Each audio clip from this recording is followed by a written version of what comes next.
on the central market in Gaza. 5 people were killed, 30 injured. So what to say about the conditions? It's a real massacre happening here. And the basic thing that we are calling for, to end this massacre and to let the Palestinians live freely, to have security here. So I'm so sorry to say that by the American people money, they are killing our children. So please, intervene to end this kind of genocide on the Palestinian civilians. We are completely now in Gaza, completely surrounded by tanks, and they're continuous, every minute their bombardment, we can hear the bombing. There is kind of a huge massacre happening on civilians. Still people can't reach the hospitals. If you are a patient, you can't reach the hospital. Now the hospital is full of injured, full of bodies for people who can't. Also, there is a problem to bury your lover who killed. You can't get them and to bury them in the grave. There is no. It's dangerous. Bombardment. This morning, you know, there is one of our members in the network, which is a health NGO, which was bombarded by F-16 jet fighter. 3 mobile clinics which serve thousands of people, destroyed. Tons of medicines were burned and damaged because of that airstrike.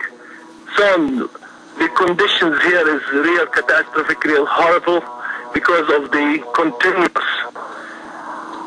airstrikes. Still the Apache over there, I can see it.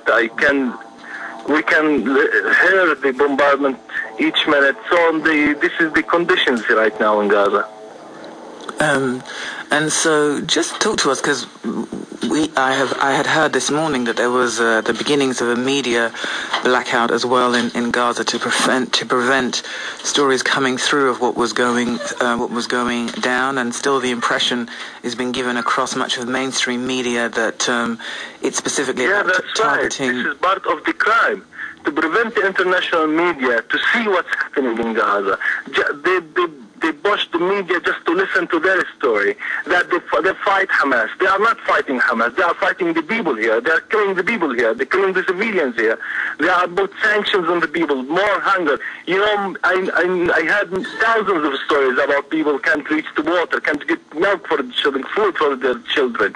It's really, I don't know how to describe the situation.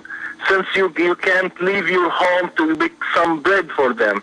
Tens of thousands now are staying in front of the bakeries to get some bread for their children. Always danger.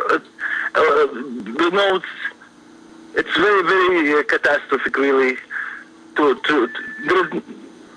is no options for Palestinians just to stay home, to wait, and to get whatever, and to get some solidarity from the international community and from the people outside to get the end to this suffering.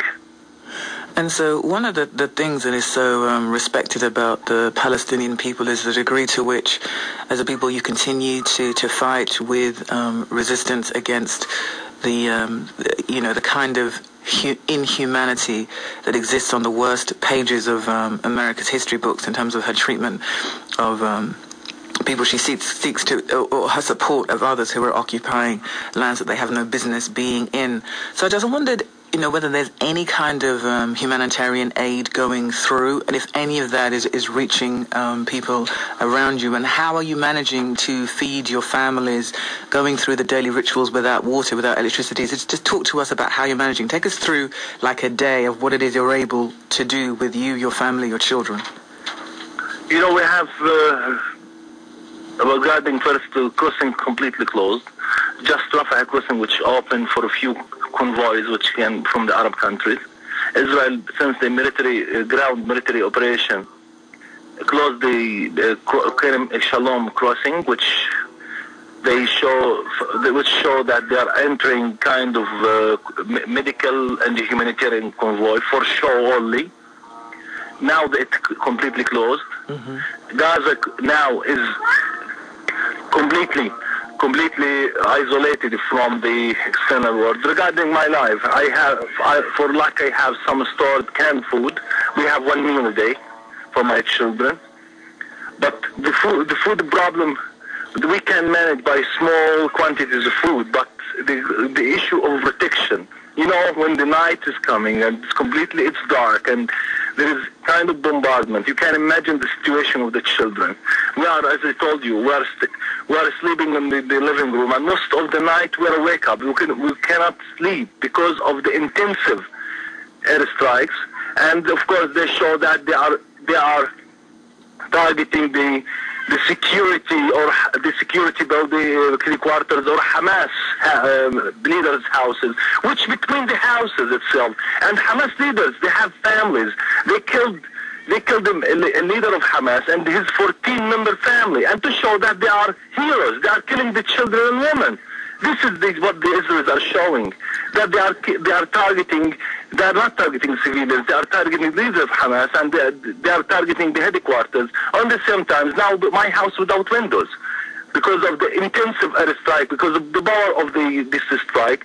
So most of the Gaza houses, we just put some nylon or plastic on now it's winter in Gaza, and it's very cold at night, and we are all together. We can, you know, sleep together in order to first to protect my children, to show them some internal solidarity together. So the situation is really very difficult. The issue is not a humanitarian also. It's a humanitarian, in addition it's political. 540 people killed till now. It's the 10th day, and this kind of silence from the government and to balance between the Palestinians and the Israelis, the fourth army over the world, fighting civilians, and at the same time to show that some leaders showing that Gaza is fighting Israel. I think the silence on the Israeli crime, it's became a shame. Our children will grow, and they will grow with the questions. Why was this happening? Why this silence from the government, mainly from the governments? I know that there is many people with us, millions of people. I heard about demonstrations about it, which is very good. But now the question: why the parliamentarians? Why the many governments still silent? They cannot stop this army in order to kill. Why? The silence is encouragement. It's give a green light to continue killing. And that's what's happening. The 10th day, now there is another bombardment. You can hear. We can hear it in the background. We're going to say thank you. You mentioned a very important point. You talked about the voices that are being raised in protest are coming from ordinary, regular folk from different corners of the world. I do feel thankful and appreciate all the voices which raised in order to stop killing and to stop the Israeli violence on Palestinian civilians, which we appreciate as Palestinian people. And on behalf of my family, small family, and the big family, the Palestinian people here, we are calling them in order to continue their great work, the good work that they're doing, not just because we are Palestinians, for the justice. They are working for a just issue, which is the Palestinian issue, which is the civilian issue.